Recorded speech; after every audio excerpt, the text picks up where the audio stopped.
खिंचे खिंचे हुए रहते हो ध्यान किसका है, क्या बात, खिंचे खिंचे हुए रहते हो ध्यान किसका है, जरा बताओ तो ये इम्तिहान किसका? किसका है।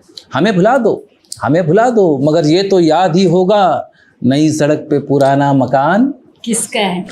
जब तुम्हें अकेले में मेरी याद आएगी आंसुओं की, हे आंसुओं की बारिश में तुम भी भीग जाओगे, तुम तो ठहरे परदेसी साथ क्या निभाओगे।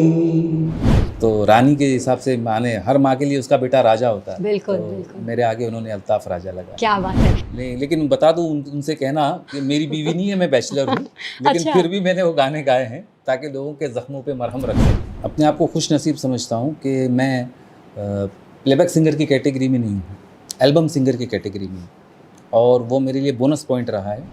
आवारागर्दी करते करते एक दिन आ रहा था तो घर के अंदर वो गाना बज रहा था, दिल की गिरह खोल दो, चुप न बैठो कोई गीत गाओ। क्या बात है। हाँ महफिल में अब कौन है अजनबी, तुम मेरे पास आओ। नमस्कार दोस्तों, मैं आपकी सोनी किरण स्वागत करती हूँ आपके अपने शो में जिसका नाम है यस 9 टॉकीज़, उनकी कहानी उनकी ही ज़ुबानी। आज हमारे बीच में एक ऐसी शख्सियत मौजूद है कि जब बॉलीवुड अपना रंग रूप बदल रहा था तो फिर इस रूप को बदलने में बहुत बड़ा योगदान उनका भी था, और इतना बड़ा योगदान उन्होंने दिया कि गिनीज बुक वर्ल्ड रिकॉर्ड में अपना नाम शुमार करवा लिया।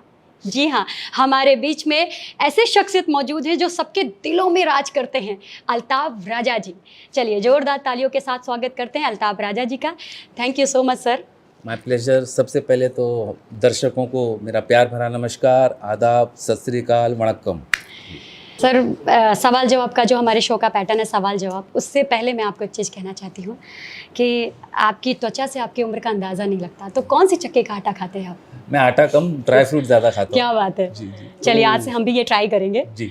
सर आपका जो गाना था तुम तो ठहरे परदेसी साथ क्या निभाओगे, मतलब आपने जब वो गाना गाया तो सबके दिलों के आप राजा हो गए।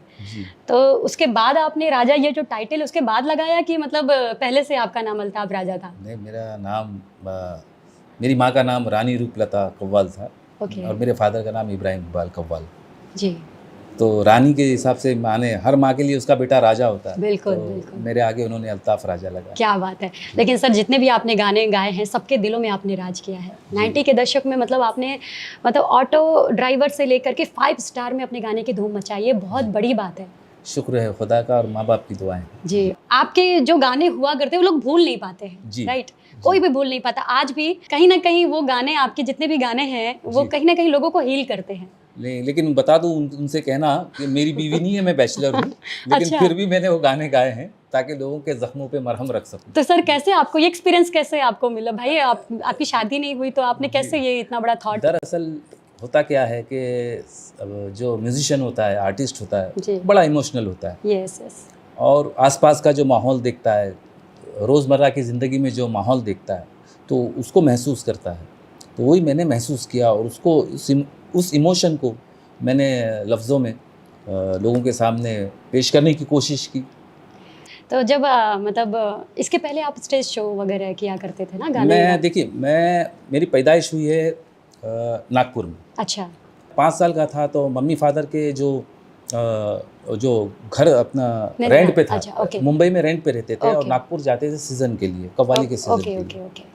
और वहाँ से 6 महीने का सीज़न करके फिर मुंबई में आते थे। जी। तो मेरी पढ़ाई का सवाल था तो बोले पढ़ाई तो सफ़र करेगी, तो मुझे पूना में मामा के यहाँ मुझे 5 साल मैं पूना में पढ़ाई की। और 5 साल दूर था मैं। और 5 साल दूर रहने के बाद फिर मम्मी को ऐसा लगा कि नहीं अभी सेटल हो गए बॉम्बे में, घर हो गया है खुद का। तो फिर मुझे बुलाया तो फिर मैं बॉम्बे के अंदर बाइकल्ला पे एंटोनी डिसूजा हाई स्कूल के अंदर मेरा दाखिला करवाया। वहाँ पढ़ा मैं और वहाँ पर 9th में फेल हो गया मैं। इतने हमारे फादर भी इतने ठंडे मिजाज के थे, बोले तुमको पढ़ाई नहीं करती सूट कोई बात नहीं कि तुम दूसरा हुनर सीख लो। फिर मैंने ड्रेस डिज़ाइनिंग का भी सीखा मैंने जी जी 1 साल, और उसके बाद फिर आवारागर्दी भी की दोस्तों के साथ।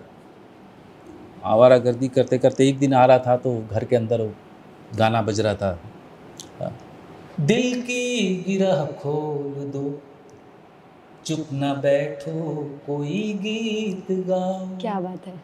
हाँ, महफिल में अब कौन है अजनबी, तुम मेरे पास आओ, दिल की गिरह खोल दो, क्या बात चुप है। न बैठो, कोई गीत गाओ। ये फिरोज खान और नरगिस दत्त जी पे पिक्चराइज था, रात और दिन फिल्म। मुझे बाद में पता चला, बाद में मैंने उसकी कैसेट जाके ली, तो वो गीत मुझ पर असर कर गया, वो किक लगा आपको वो वहाँ किक से? लगा। हालांकि जी। मैं तो गुलाम अली साहब को सुनता था, और कव्वाल, जितने भी कव्वाल थे, नुसरत फ़तेह अली खान, सबको जी। सुनता था, मगर वो गीत की कंपोजिशन और उसका नरेशन और पिक्चराइजेशन और इमोशन जिस तरह लता जी ने और मन्ना डे जी ने गाया है, तो वो मुझे अटैच कर गया कि नहीं, I should be a composer. तो पहले मैं सिंगर नहीं, पहले मैं कंपोज़र बनना कंपोजर चाहता था। जी जी जी। तो एक दिन मम्मी की कैसेट की रिकॉर्डिंग थी, उसका नाम रहमत के फूल है, और अच्छा। यूट्यूब पे भी पता चल जाएगा, रानी रूपलता रहमत के फूल लोग सर्च करेंगे तो पता चल जाएगा। उसमें मेरी आवाज़ भी कोरस में अच्छा। नज़र आएगी। जी जी। तो कोरस के अंदर अपना एक आदमी कम था, तो मम्मी ने कहा कि तू बैठ जा, अच्छा। तो मैं बैठ गया। अब कोरस हो रही थी तो रिकॉर्डिस्ट बोल रहा है कि आप ज़रा पीछे जाइए। ओके।